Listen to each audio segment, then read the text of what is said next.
have to come clean. One big reason you haven't seen many videos from me is because The Legend of Zelda Tears of the Kingdom came out, and I've been doing nothing but playing that. Now that's not the only reason. I've been doing a lot of E3 streams in the channel too. Yes, E3 is dead in that the actual event in LA with the booths on the show floor, that was killed by COVID. But the E3 season still lives on in the minds of gamers, and the first half of June was stuffed full of conferences by a bunch of game developers talking about what games are coming up next. So I spent a lot of time doing prep and streaming those instead. But the lion's share has been me goofing off with Tears of the Kingdom, yes. How could I not? I love Zelda as a series. I love Breath of the Wild, the game that Tears of the Kingdom is a direct sequel to, and I am fully obsessed with Link's latest adventure. I know that the Final Fantasy XVI demo was pretty awesome, and Starfield also looks really good, but I genuinely think that Zelda Tears of the Kingdom is going to win Game of the Year 2023. It's pretty much the perfect storm of old and new. Breath of the Wild saw Link waking up after 100 years of stasis with no memories, in a completely desolate kingdom of Hyrule. The various villages dotting the countryside had been destroyed, the great monuments to Hyrule's royal family in ruins. Hyrule Castle, the seat of power of the entire country, occupied by Ganon's demon army. Those habited areas that did survive were under siege, or they were cursed, or they had some other problem afflicting them. The tone of Breath of the Wild is loneliness. When you played that game, you felt truly alone. But the theme of the game is rebuilding after loss. Link is a hero out of time, and as you recover his memories, you begin to understand what that means. All of his friends are gone. Well, most of them. The Zora, the fish people, serve as the Zelda series' elves, being long-lived and building ornate domains hidden away from human eyes. And Prince Sidon was a child before Link was put to sleep, and he's now an adult. Aside from him, though, everyone and everything is gone, and the majority of the game revolves around Link's relationship with civilization as both familiar and outsider. You can meet with the descendants of Link's old friends, help them with their struggles, and watch them grow. You can bring bandits to justice and beat back Ganon's army from formerly habited areas. You can explore ancient ruins and learn the truth of the past. Hell, if you want the theme of Breath of the Wild wrapped up in a tidy bow for you, it's the questline where you found Tarrytown. The site that Tarrytown eventually gets built on was weird to me the first time I encountered it. It had a goddess statue at the center, like all towns do, but nothing else. As you do quests for Hudson, a hard-working entrepreneur, you eventually help him found his construction company, and they will build Tarrytown from the ground up around that lonely goddess statue. Upon the completion of Hudson's questline, Tarrytown becomes emblematic of the overall theme of Breath of the Wild, rebuilding after a great loss. In a political sense, it's both conservative, as a new link in the great ongoing chain of civilization, no pun intended, and it's progressive, as Tarrytown is specifically made up of members from each of Hyrule's tribes: Human, Zora, Rito, Goron, and Gerudo, and they each bring their own culture and practices to Tarrytown. Loss is a moment in which both progressives and conservatives have a role to play, the creation of the future and the honoring of the past.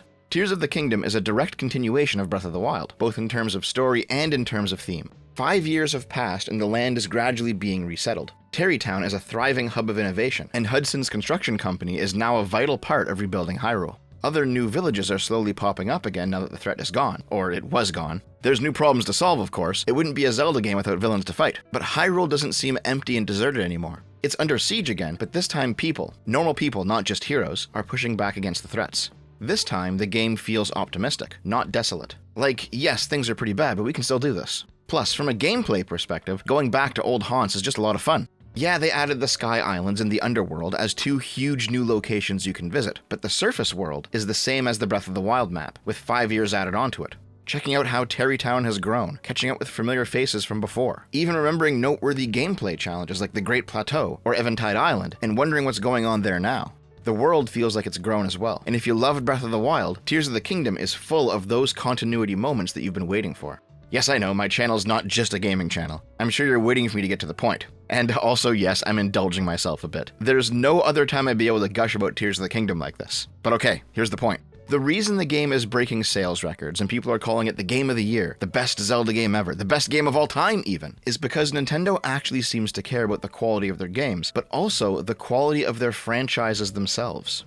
Check out this article. Developers agree that Zelda Tears of the Kingdom is a miracle. What's going on here is that prominent Western developers, like Josh Scher, who worked as narrative director on Naughty Dog's The Last of Us Part 2, or Alison Lures, who worked on Destiny 2, or Corey Brotherson, who worked for Sony before going indie, all expressed shock and amazement at the stunning quality of Tears of the Kingdom. Now, I don't know what Corey Brotherson's actually done, and Destiny 2 has always been mid ever since it was called Destiny 1, but I do know that The Last of Us Part 2 is universally fan-panned. It's a part of a long series of millennial-led media where established, beloved characters and stories are brutally killed off or subverted by the new author's inserted favorite character as a giant fuck you to the fans. The creators of this new chapter in the story demand that fans side with their new focus, when what tends to actually happen is that fans abandon the franchise for greener pastures. Probably the most blatant example of what I'm talking about is the recent announcement that Rey is coming back to Star Wars to rebuild the Jedi Order in a new series of movies, which is exactly what Luke Skywalker's story should have been, and in fact was, before Disney decanonized the extended universe.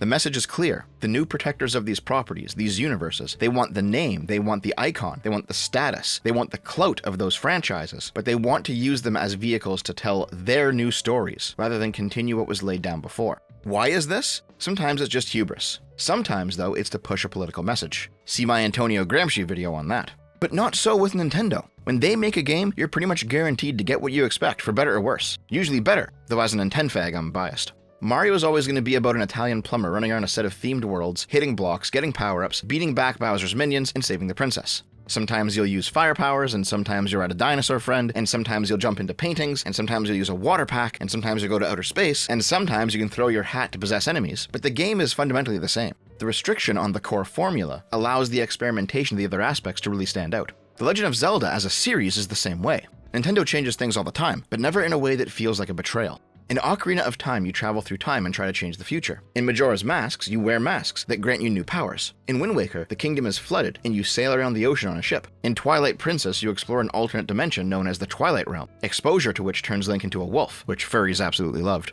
In Skyward Sword, the game takes place on floating islands, and you zip around in the back of a huge bird. But in each of them, the core of what makes Zelda Zelda is present. Link is a hero, Zelda is a princess. Ganon is present in some way, either as Ganondorf, his mortal form as the king of the Gerudo, or as the Demon King himself. These three eternal characters represent the three virtues of the Triforce: courage, wisdom, and power, and the relationship between the three plays out in an appropriate manner every game. The changes make the games fun, but the continuity makes the games meaningful.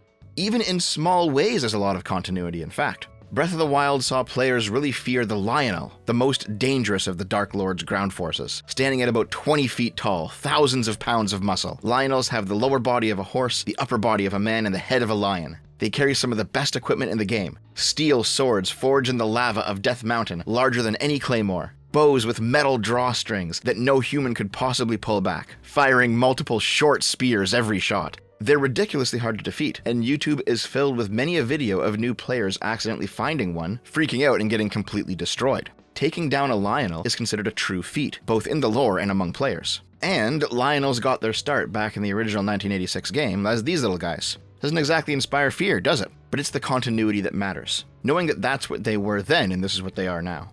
Here's what I mean. Moblins are these little pig dog goblin monsters that have been in pretty much every game. Even if you aren't a Zelda fan, if I show you this picture and say this is a Moblin, you can probably understand intuitively that he's a basic low-level soldier in Ganon's army. Nothing too scary. That's how you know you're dealing with something iconic. The context comes with the design. Moblin is an anglicization of the original Japanese term Moriburin. This is a portmanteau of the Japanese word mori, which means forest, and goburin, which is a Japanese pronunciation of the English word goblin. So Moblin literally means forest goblin. If you've ever played Japanese RPGs, have you noticed how their orcs are often pigmen and their kobolds are often wolfmen? Even though in the West, orcs are green-skinned barbarians and kobolds are lizardmen, or sometimes ratmen, like in the case of Warcraft. In my video about Yoshi P a few months back, I talked about the history of Western-style fantasy in Japan. How the earliest Western fantasy games based off of D&D, like Ultima and Wizardry, were hugely popular in Japan and how they heavily influenced the first Japanese fantasy games, Dragon Quest and Final Fantasy. In D&D 1st edition, things weren't exactly clear on what was supposed to be what. For example, these are official 1st edition orc miniatures, showing them to have pig-like features. When Ultima and Wizardry were created, exactly what orcs and kobolds looked like hadn't been cemented in D&D or in terms of the wider culture yet, and they went off of the earliest depictions, which changed in the West over time.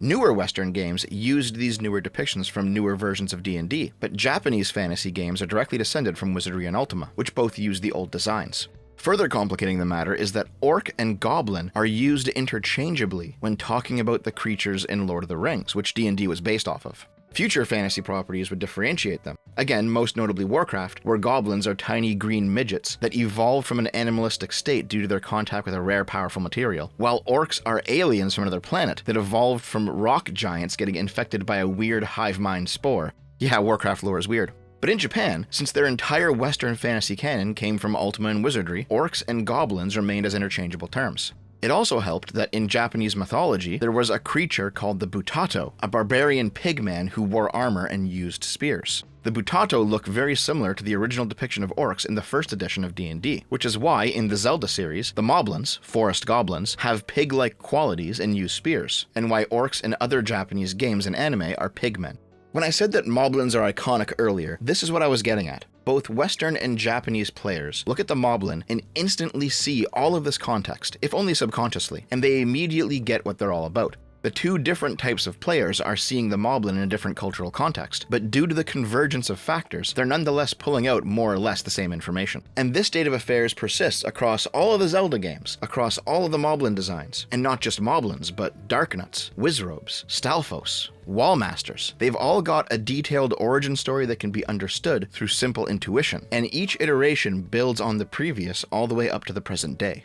This is how you know that Nintendo is masterclass at what they do, and that they truly care about their games. It's this continuity of meaning that drives people back to Nintendo's games time and again, and Zelda games in particular, something that can only be built up through decades of iteration. And unlike with, say, The Last of Us Part 2, they haven't sacrificed all of that denseness and meaning to service a political message. And I think it's that lack of a political message that drives Western progressives to desperately try to overlay one. A guy I follow on Twitter, Manlit Thorin, great name by the way, compared Nintendo women to PlayStation women, showing the scientist Pyrrha from Zelda and Bayonetta from, well, Bayonetta, versus Aloy from Horizon and Abby from The Last of Us Part 2. Funnily enough, Aloy was actually more attractive in the previous game. She's not a 10 out of 10 or anything, but they're making a more realistic post-apocalyptic tribal game, so fair enough. But they actually hit her with the ugly stick for the sequel. The point here is that Nintendo isn't afraid to put in attractive characters into their games, even if they're in an anime style like Pyrrha, while Sony is on this kick of normalizing ugly characters. This is just hilarious to me as a 90s kid, because back then it was the other way around. Nintendo was very Puritan about both sex and violence, while Sony was courting that edgy 90s crowd by leaning into exactly those things. What's going on here is representation, a topic that I'm going to have to do a deep dive on eventually. Yes, Sargon, I picked up Pitkin's book on the subject, it's on the list. Attractive women in media, like Pyrrha or Bayonetta, are the norm. Non-attractive women like Aloy or Abby aren't. So in the name of equality, progressive logic insists that we should be normalizing non-attractive women taking center stage. The most recent video game-related instance of this happening was Fable's reveal during E3, and it went down about as you can expect. Ugly female character went viral. Fan artists made her more attractive. Progressives shit themselves over it.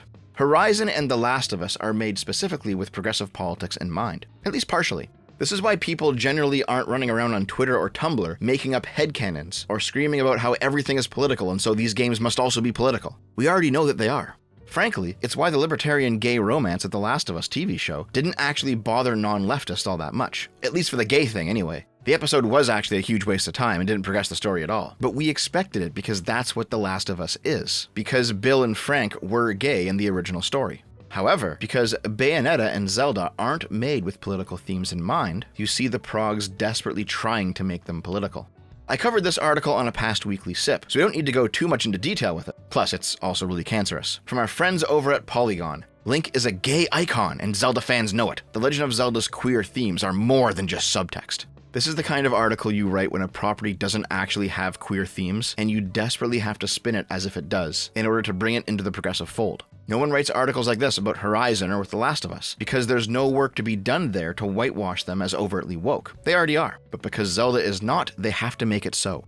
The examples given by the progs are weak ones, of course. Some people have tried to spin two side characters, a master archaeologist and his apprentice, as being in a gay relationship. But that questline shows that while there's a lot of professional admiration there, it's not romantic, and you really have to squint your eyes to make the claim that this is the first gay character of the series. Some fans and shippers have also paired up Link with the post-100-year slumber, aged-up Prince Sidon due to their banter in Breath of the Wild. But Tears of the Kingdom has us return to Hyrule to meet Sidon's fiancée, and the progs are not happy about it. Listen, he's the Prince of the Zora. Why did you think he wasn't going to carry on his bloodline with a proper fish girl, and instead engage in a gay interspecies relationship? And of course, Zelda's voice actress confirmed that Link and Zelda are, in fact, in a heterosexual relationship this time around, which can be corroborated in-game. In Breath of the Wild, you can actually save up and buy a house in Hateno Village. If you return to that house in Tears of the Kingdom, you'll find signs that Link and Zelda both live there together as a couple. Not every game makes Link and Zelda's relationship explicitly romantic. While they certainly are in Skyward Sword, in Wind Waker they're more like friends. And in Twilight Princess, Link's romantic arc is clearly with Midna, the princess of the Twilight Realm. But this time around, in the Breath of the Wild continuity, they are officially together. The most diehard fan theory, and the one that almost all of the online Link pornography revolves around, is the idea that Link is gay or trans or both or something. In Breath of the Wild, the Gerudo City is a woman-only location, as the Gerudo are a woman-only species. The women of other races are allowed in, but not the men.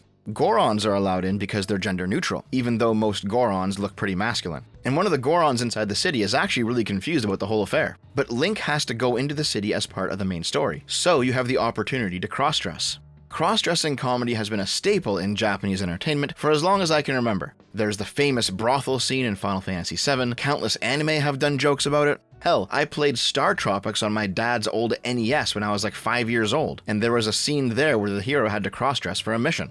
All of the usual jokes apply, like almost getting caught while you're undercover, or getting hit on by straight men who don't know that you're not a girl. It's played for laughs, and it's embarrassing and uncomfortable for the characters involved, but it's never portrayed as hateful. In Breath of the Wild, even if you choose to tell the cross-dressing man you can buy the clothes from that you can see he's a he, that doesn't lead to trans violence, regardless of what the mouth breathers at Polygon say. The Japanese still have a sense of humor about gender-bendy stuff, and it's honestly refreshing to not feel constantly policed on the topic. But it's this scene that has spawned tons of gay and trans Link porn. From Link transitioning, to Link bottoming for Hyrule soldiers, to Link and Zelda both fucking Ganon, to Link getting kidnapped and gang raped by the Yiga, this stuff is all over the internet, and it's gotten to the point that the progs are taking it as canon. It's not though, their brains are just porn-addled. In an interview with Time magazine, Zelda head honcho Eiji Aonuma said, "Back during the Ocarina of Time days, that was 1998, I wanted Link to be gender neutral. I wanted the player to think maybe Link is a boy or a girl. If you saw Link as a guy, he'd have more of a feminine touch. Or vice versa. If you saw Link as a girl, it was with more of a masculine aspect. I really wanted the designer to encompass more of a gender-neutral figure, so I've always thought that for either female or male players, I wanted them to be able to relate to Link." And yeah, that makes sense. In Ocarina of Time, you play as both Child Link and Adult Link. Child Link is more feminine, and Adult Link is more masculine. In Wind Waker, Link is a child and he's very cartoony. In Twilight Princess, Link is a bit more realistic, and probably the most masculine we've ever seen him. In Skyward Sword, though, Link's got an almost exaggeratedly feminine face. In Link's Awakening, at least the remake, he's a diorama toy. Nintendo has had no problem with drastically changing the style of Zelda games over the years, and that includes both Link's age and his gendered features. And yes, there's also been a girl version too. Hyrule Legends introduced Linkle, who is explicitly female. In Breath of the Wild, Link is quite androgynous, and that carries over into Tears of the Kingdom. I guess even though it's been 5 years, he hasn't yet suffered from twink death.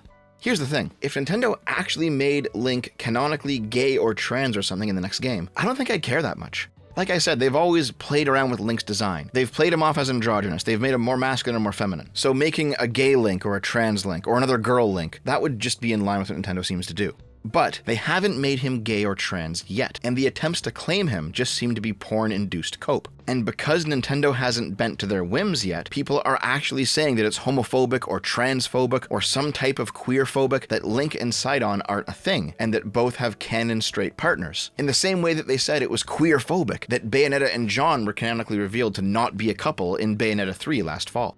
There's a lot more to this topic beyond just Zelda, that progressive machine that queers straight cis characters and then demands that the authors and creators of those characters canonize their delusions. Let's start off with this legendary old Twitter thread from the Gamergate era.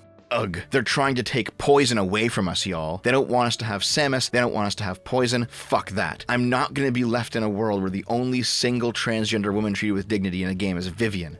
Fuck that. Samus is trans. Poison is trans. Link is trans. Zelda is trans. Tails is trans. Your faves are trans. That's it. I don't care about canon. I don't care about authorial intent. I demand queer representation, and I will subvert and take away your spaces. I don't give a fuck. This is revolutionary queerness. This is dismantling the pointless colonial binary. You can't have this. Here's a TLDR of what's going on here. Poison is, in the Japanese version of Final Fight, a woman and a common enemy that you come across. Because in Final Fight you brutally beat the shit out of every enemy, when the game was localized to English in the 90s, the translators changed her character and made her into a cross-dressing man, at least in the dialogue, in order to avoid a violence against women in video games charge, which was all the rage back then.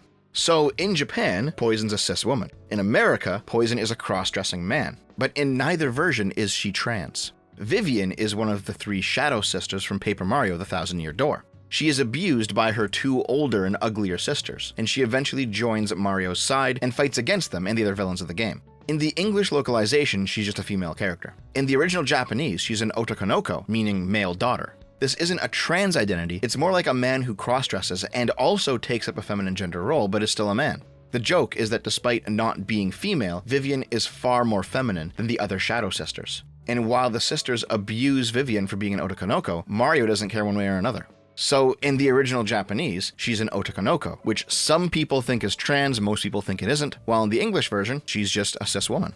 Samus is the hero of the Metroid games, a genetically modified human female who is stronger and larger as a result. She wears power armor and fights aliens and giant monsters and robots. In the original game, it was hard to tell what Samus was. When you died, you got a brief flicker of the armor breaking and a vaguely female shape getting vaporized. But if you 100%ed the game, you got to see Samus out of her armor and waving at the player. Most kids back in the 90s thought Samus was a man or a robot, and only the true gamers knew she was a woman. In one interview, a background designer made the claim that Samus is trans as a joke, and the co-creator of Metroid later clarified that Samus is a cis woman. In fact, Samus was inspired by Ellen Ripley from 1979's Alien. You've of course already covered Link and Zelda. People think that Tails is trans because Tails, being a 12-year-old fox boy, is often voiced by a woman, and the online Sonic community is rife with gay furry porn. The point is, the revolutionary queerness that Katie Bat is talking about consists of taking any and all characters who play with gender in any way, even if only a little bit, even if in only one version or one localization of the game, and declaring them as trans. Random characters are made trans with no real reasoning behind it, and Twitter laps it up as praxis.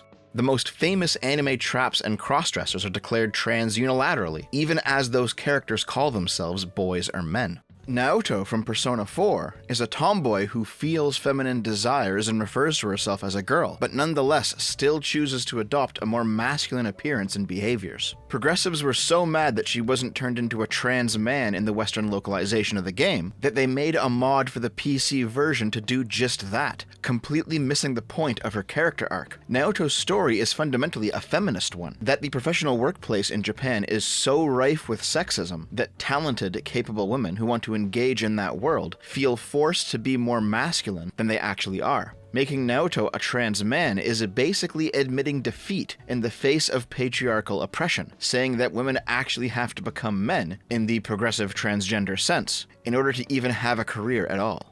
And of course, we've already discussed Cloud from Final Fantasy VII. Because he cross-dresses to sneak into a brothel and isn't happy about it really, he's now trans. And there's almost as much porn of him as a bottom as there is of Link, because of the way the cross-dressing scene was made up during the modern remake of the game. Forget about video games though, what about movies? Indiana Jones has a strained relationship with his father, who refuses to call him by his chosen name. I guess Indy's trans now. How about comics? Let's make Harley Quinn trans. Why? Well, because she's mentally unstable. I guess that's enough for the progressives. This one's actually really funny. The idea that transness as a mental illness is transphobic, but now they're using mental illness as the primary marker of transness for Harley.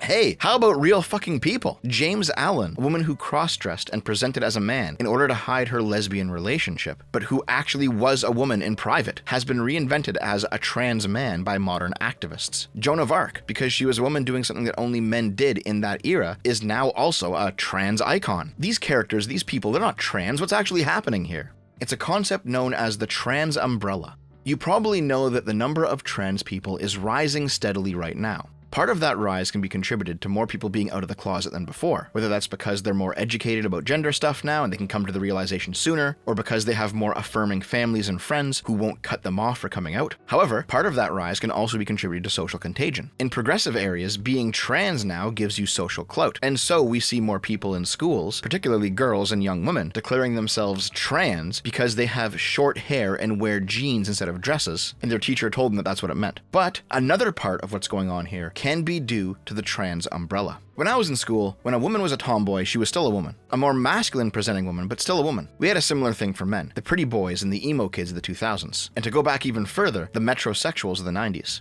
This era was an expansion of possibilities regarding what you could do as a man or a woman. You could be a pretty man, you could be a tough woman. But with the rise of trans stuff, that progress has been rolled backwards. Now, progressives have very strict gender roles, except that if you happen to align with a gender role that is not correlated with your birth sex, you're trans instead. So, masculine women can't be tomboys anymore, they're trans men. Feminine men can't be femboys or traps anymore, they're trans women. And in fact, femboy or trap is considered a slur for trans women now, as part of erasing that identity. Before, there were many types of gender nonconformity that were accepted as different ways to be men or women. But now, all gender nonconformity is under the trans umbrella. This is why, to the trans activists, men who do any sort of gender bending are actually trans women who are still in their eggs, and they need to be hatched. That's a huge conversation, the egg hatching thing. It's not going to fit into this video. But the reason they're coming for fictional characters and historical figures is to normalize that process using entertainment media and culture. Samus is a cis woman doing something traditionally masculine. By my normie liberal 2000s era standard, she's a tomboy. Hell, in some games, she's actually presented as being downright motherly and feminine. But, per the progressive modern standard, her engagement with the traditional masculine role makes her trans. Whether that's a trans man or a trans woman depends on which specific progressive you're talking to and what fetishes they have. In any case, she's some type of gender nonconforming and therefore she's trans now. Poison and Vivian were cross-dressers in one localization and cis women in another, but because they were some type of gender nonconforming somewhere, they're now trans. Because Link and Cloud both cross-dressed specifically to infiltrate somewhere and not because it's who they are, and the internet made a lot of porn out of it, they are some type of gender nonconforming and therefore they're trans now.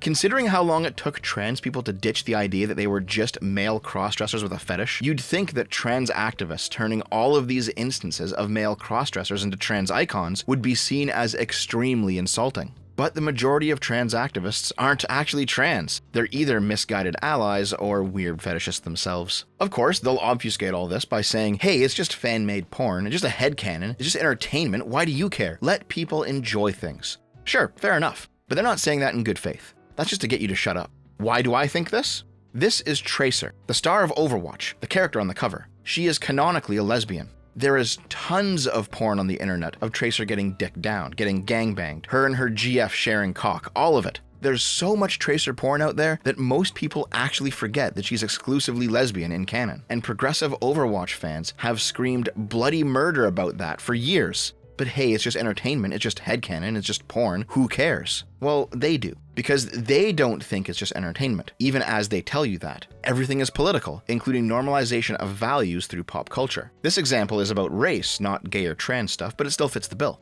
When The Little Mermaid was race swapped to be black, progressives told people that it's totally fine and to stop freaking out about a children's movie. But when an artist race swapped The Little Mermaid back, she got lambasted for being racist. It's just a children's movie, what are you freaking out about? This double standard puts their actual goal on display, normalization. They view it as a culture war victory every time a character is canonically made trans, even if it completely destroys the character, like with the Bridget fiasco from Guilty Gear last year. They do it because normalization brings power.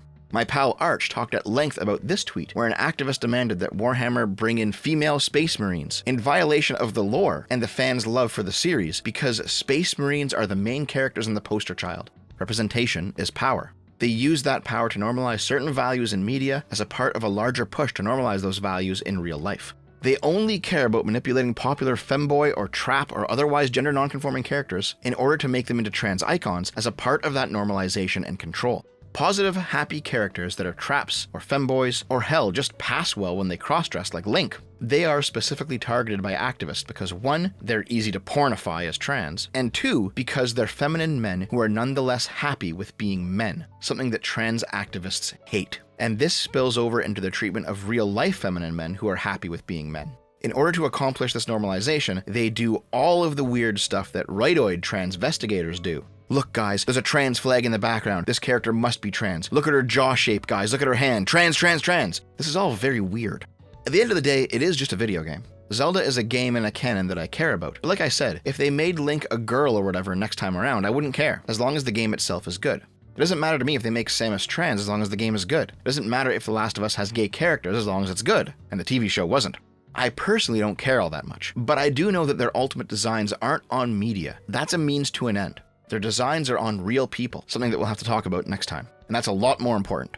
Anyway, Tears of the Kingdom is a great game, Link is straight, Sidon is straight, Final Fantasy XVI only has white people in it, and the best games coming out nowadays don't give a shit about representation. Stay mad, faggots.